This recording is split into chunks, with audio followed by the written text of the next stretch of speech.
Aloha and welcome to Knitted Paradise, where the needles are clicking and the yarn is squishy.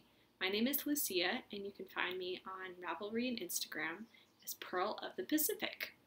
You can find the podcast group on Ravelry under Knitted Paradise Podcast. Well, welcome everyone. Today is Sunday, June 7th, and this is episode 78. And I have a little bit of everything today, so that's really exciting. And I realized after watching a little bit of previous episodes that our bird is really loud. So I'm sorry if that bothered anyone. I've taken some precautions today in hopes that she may not be as loud. So I'm sorry about that. I tend to just not notice her very often because I live with it. So it's not something I notice until I sit down to record and then I'm like, God, she's loud. So hopefully you might hear the door a little bit in the background, but that's one of my precautions to try to make it not as squawky. So I have the windows open because it's very nice here today, but it's a little humid. So I need some breeze going through. So you may hear ambient noise from outside, but such is life.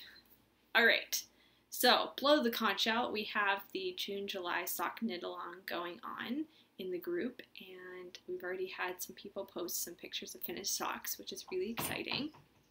And the rules are with that you should post a picture of finished socks, any socks that you finished within June or July. They don't have to be started within that month, although they can be, it doesn't really matter.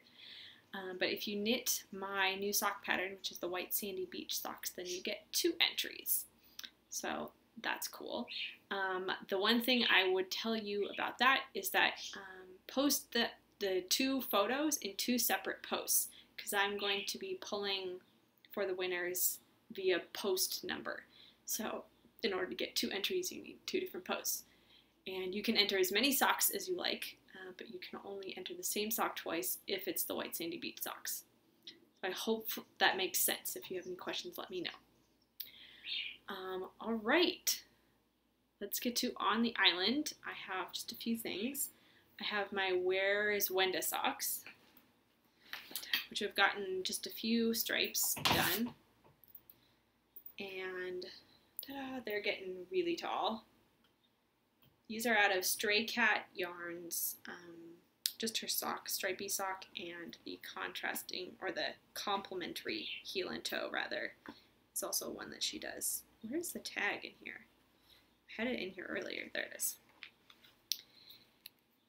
Ta-da, Stray Cat socks, and she's on Etsy, and she's from New Zealand, which is awesome.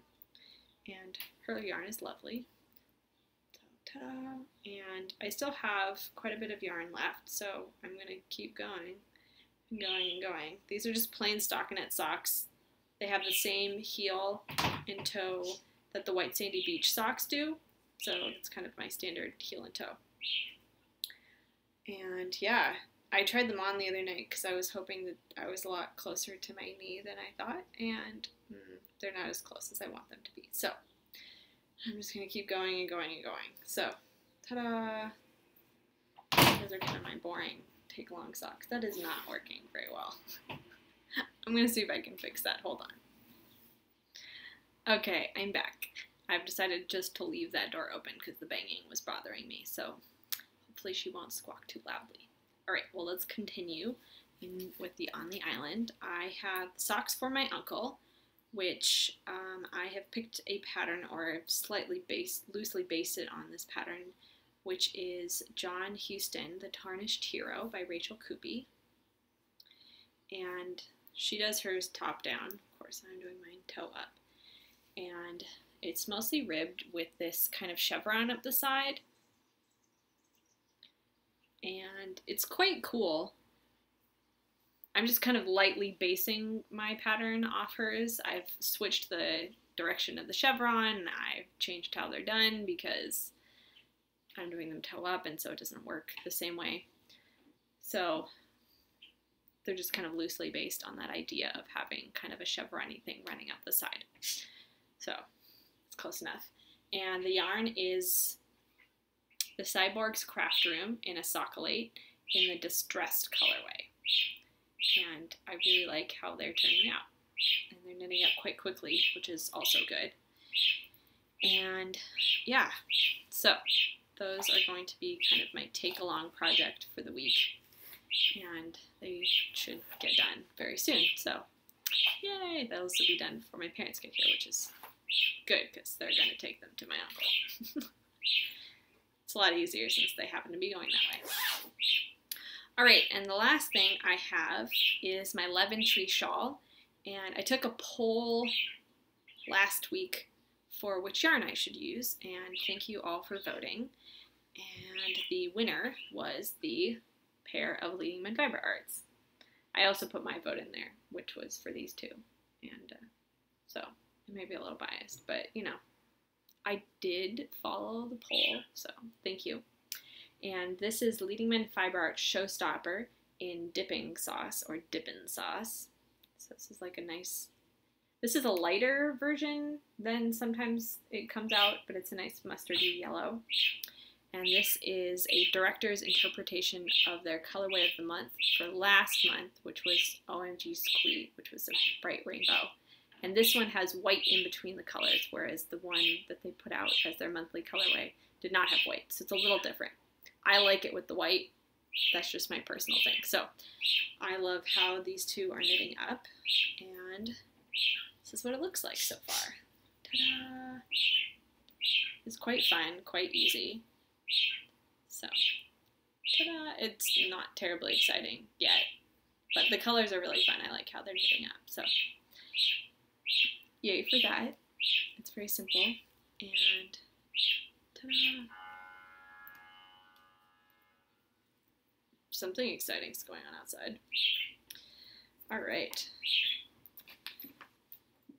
Put that back in there. And that's living in my bike bag from Amelia, which I absolutely love. There's actually 2 other yarn cakes in here for 2 other projects that they just somehow all ended up in this bag, and now they're just living in there for now. So eventually I'll separate them into different project bags, but at the moment they're all living in there. There's enough room. So that's awesome. And the bird started squawking. I'm sorry. I hope your cat enjoys it. I was, when Sarah from Another Crafty Girl was over here, she was saying that her cats were going nuts over the sound of the birds when she was watching it. So, hi Timber. I hope you're enjoying the squawking of the birds and any other people's cats. Who is it? There was someone else who was saying that their cat was, like, she had me on her TV, and I was, like, waving yarn around or something, and the cat was, like, pawing at it, so that was pretty funny. This is a show not only for people, but for cats, apparently. I hope your cat enjoys it. Or dogs, or birds, or whatever. Anyway.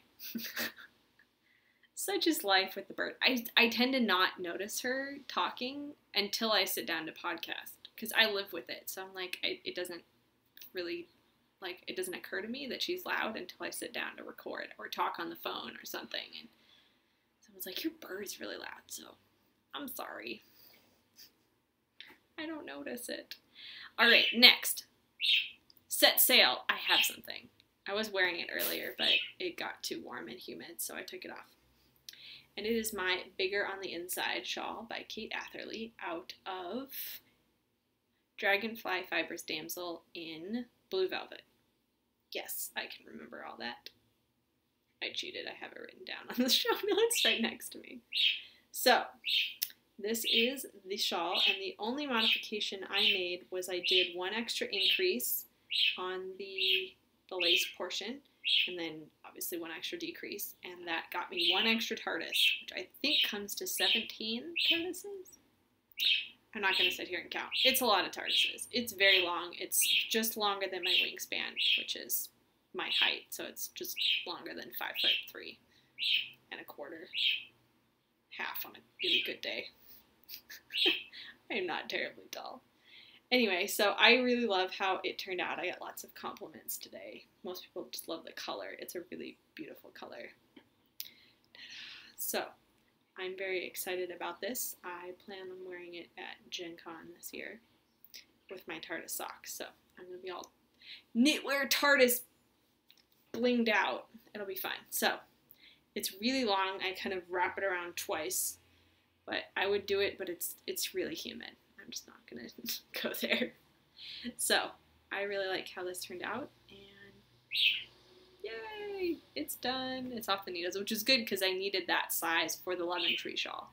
I had started it on a bigger size, and I didn't like the fabric, and so I knew that, hey, if I wait till I finish that one, then I can use those needles for the Leventry. So I was a little more motivation to finish that one, also just to get it off the needles, and then I could use those needles. So yay for that. All right, that's it for set sail. I have some from the mainland, so let's get going on that. I won a prize. It's so funny that I never win prizes, and all of a sudden in the last 6 months I've started winning prizes. I'll take it. My luck has apparently increased. This is pretty great. So I follow Skein Cocaine, who is Gina, on Instagram. Hi, Gina. And she watches the podcast, so I want to say hi. And she does a lot of giveaways. So if you're on Instagram and you like giveaways, then you should follow Skein Cocaine. And she does really awesome giveaways. And I won a giveaway. Who knew? So ta-da!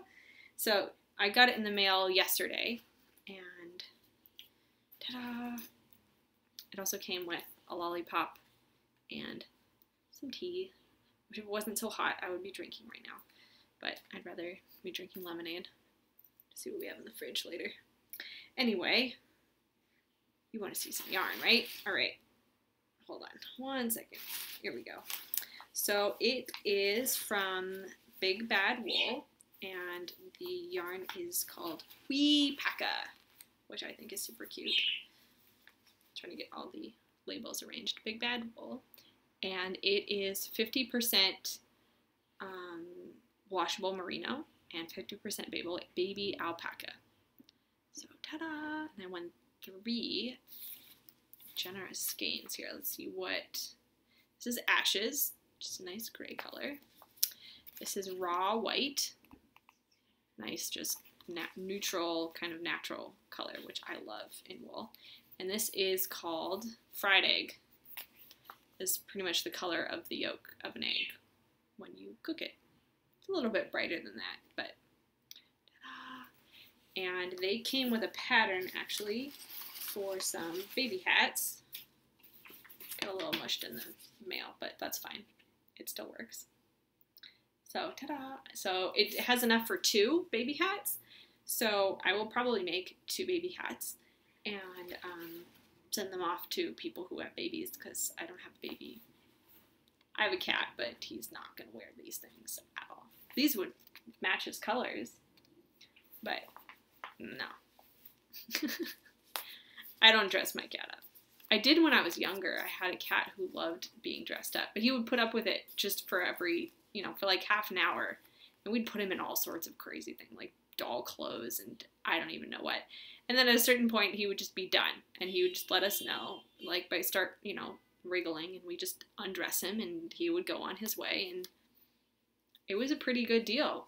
We just knew that when the cat was done, we had to let it go, and he would, go do his thing, and then, the next day he would let us do it again. But if we didn't let him go, he wouldn't let us do it again, so we learned these things. That poor cat. Anyway, let's see what else I can tell you about this. Oh, I was trying to figure out how many yards is in here. 95 yards in each skein. So it's 50 grams per skein. And it's so luxuriously soft. Oh my gosh. I can see why you would want to make these for baby clothes. So soft. So I'm very, very excited about these. Trying some new, very soft, squishy yarn. And yeah. Yay! So, thank you, Gina. All right. Let's see what else we have here. So that was my yarn from the mainland. I now have some very nerdy things to show you. So if you, I do have a Flora and Fauna, which maybe I'll insert that here. I just took that video a little while ago, and because someone had asked, I think last week when I was answering all those questions, she had asked to see my stash. And so I thought, hey, I'll show you guys my stash. It's pretty contained and easy to show. So I just took like a little 1-minute clip of my stash and kind of how I organize it. So it's really simple. I don't like go through it all and show you everything, but I kind of show you what I keep in what.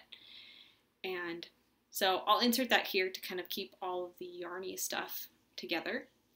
And then we'll get into some nerdy things, which are very, very exciting. If I were you, I wouldn't go away, but if you're just here for the yarn, then that's okay. All right, so enjoy this tiny video of my stash, and I'll see you in a second. So someone asked to see a quick view of my stash, so I thought I'd just kind of give you a quick overview here. In the suitcase over here, I have most of my sweater quantities and a few other like big project kind of quantities. So yeah, so those live in a suitcase, just a carry-on suitcase. And then these 3 bins here are just some under the bed bins that I got, I don't know, Target or something like that. And in this first one over here, I've got my sock weight, so fingering weight in all forms. So you can see some of my recent acquisitions there at the top. And then in this middle bin, I've got most of my DK and some worsted and lace weight. So kind of a random combination. And I do have some sock weight there in the back, the Loopy U Solid series, which I was using to design a collection of socks, which are kind of on pause at the moment, but there was a huge amount of that, and they fit in this bin rather than that bin. Now that I've knit a whole bunch of socks, there's more room in that bin, but I don't really want to move them, so that's where they will stay.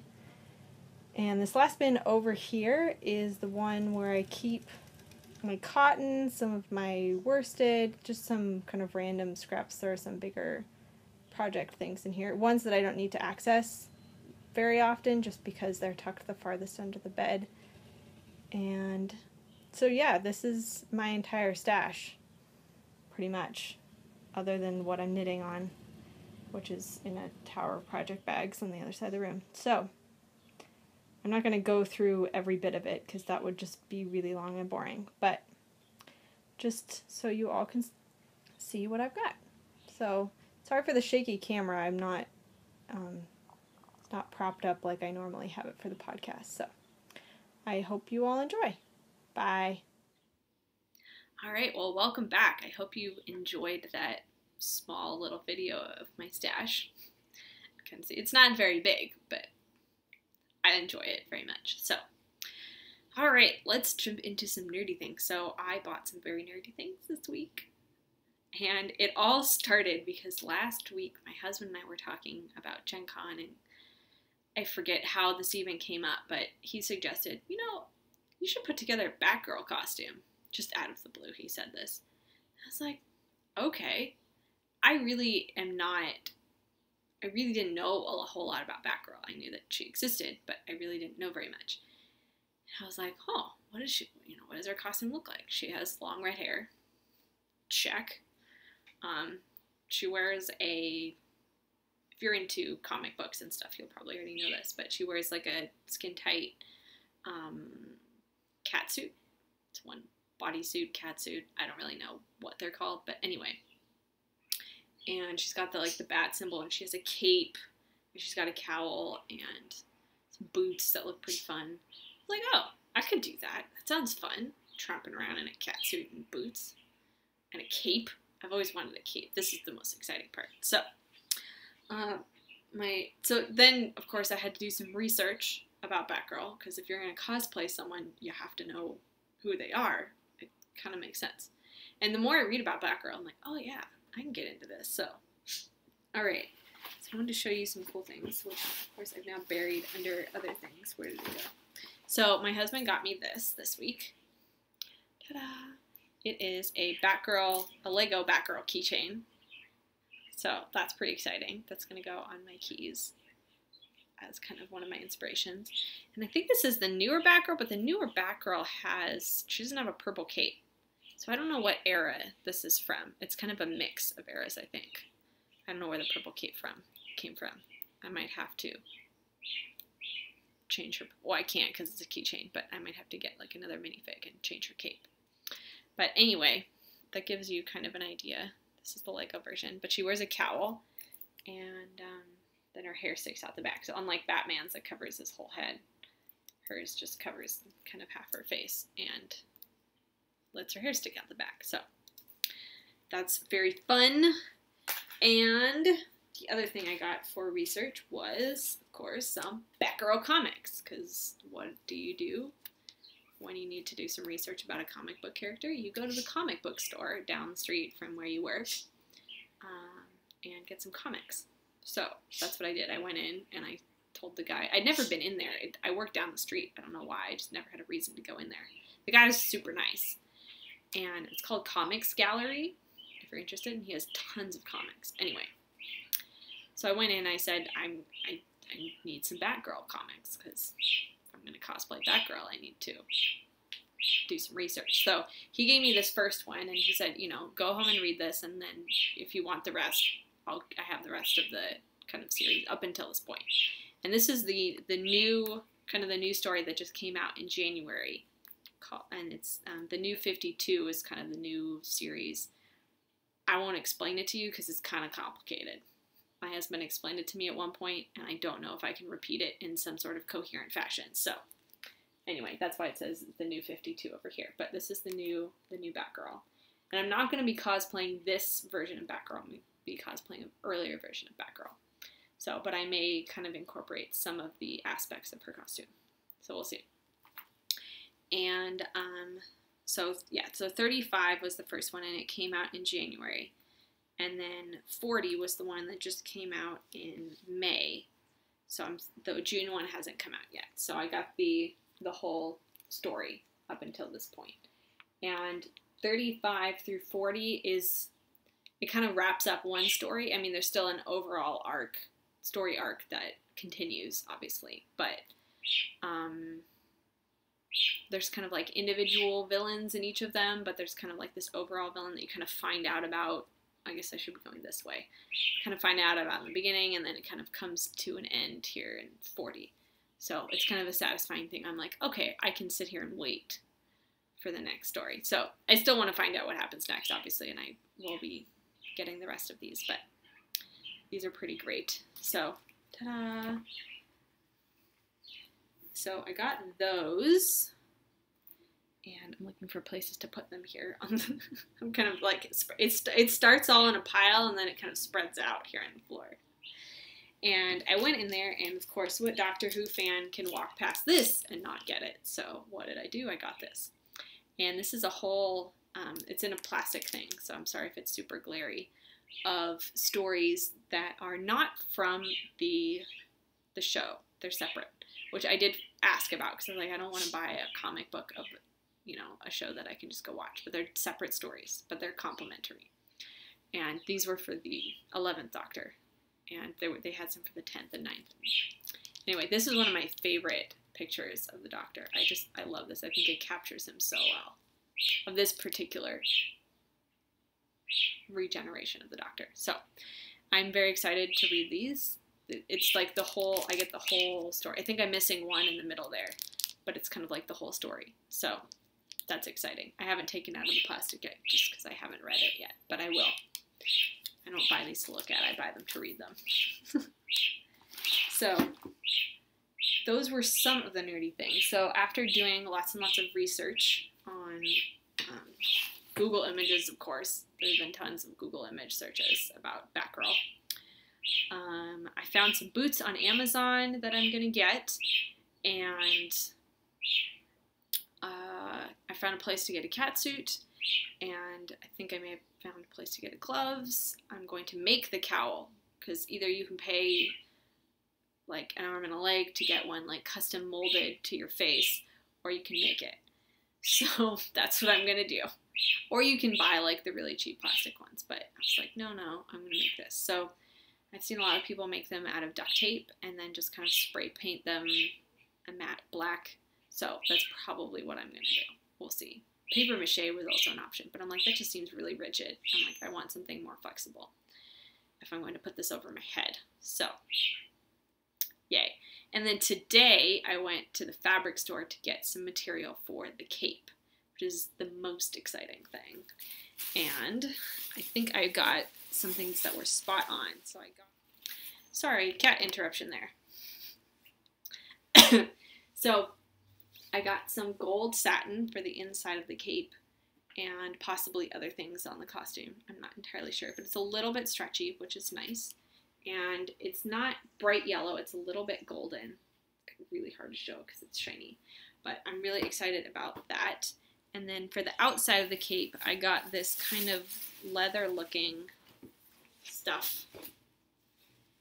But it's very light, despite the fact, because I got a whole bunch of yards of it. So that's that, and it's very light. And it doesn't look like it'll wrinkle very well, which is really nice. And she was, you know, pulling it off the bolt, and it was just kind of flowy. So I was like, yes, this is exactly what I want. So it's very thin, also stretchy, also good.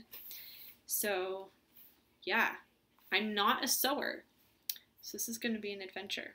I do have friends who are sewers, so I will probably be enlisting their help. If anyone knows anything about making capes, let me know. So I'm very excited about this adventure, and yeah, I'll keep you updated. So the Wenda costume and the Batgirl costume are going to be the new ones for Gen Con this year. So yay! I'm pretty excited.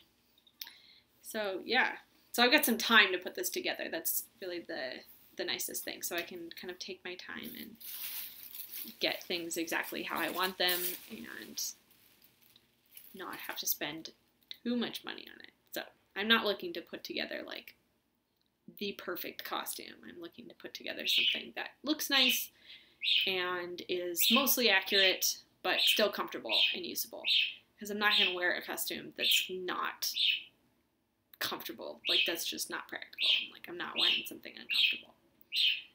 Like, for most of my Amy Pond costumes, I wear a lot of those pieces just in everyday life. And, yeah. So I did get the Wenda skirt, speaking of which, I'm wearing it right now.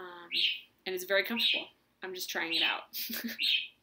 I'm like, if I'm going to wear this, it's got to be comfortable. So, I'm very excited about that. I think that's it, because that was kind of a from my Hale, from the mainland kind of section. So, I hope you all enjoyed the nerdiness of this episode, the geekiness. I also, speaking of which, I saw some really cool Batgirl fabric, just cotton. Just like normal cotton. I don't really know. It wasn't thick cotton or stretchy cotton. It was just like cotton. And I didn't get any, but I think it would be really fun to get a bag made out of that. And either use it as a project bag or to use it to keep all of my Batgirl accessories. Like keep the gloves and the whatever else. The belt, the, you know, the cape, the whatever. So to kind of keep those together, because once I finish knitting the Waldo socks and hats and stuff, we'll keep them in here along with the glasses and such, and keep them with the costume just so that they're kind of all together. We realized that getting cosmetic size bags and stuff to keep costume accessories together in the garment bag, really helpful. Luckily, one of my Amy Pond costumes has a whole bunch of pockets in the jacket, so I just stick everything in all the pockets. But then I wear that jacket kind of on a normal basis, especially now that it's spring. And so obviously I need somewhere to put all of my costume pieces. So anyway, enough of me rambling on about costumes. I will let you all go. Have a great week, and yeah, I'll talk to you soon. Bye.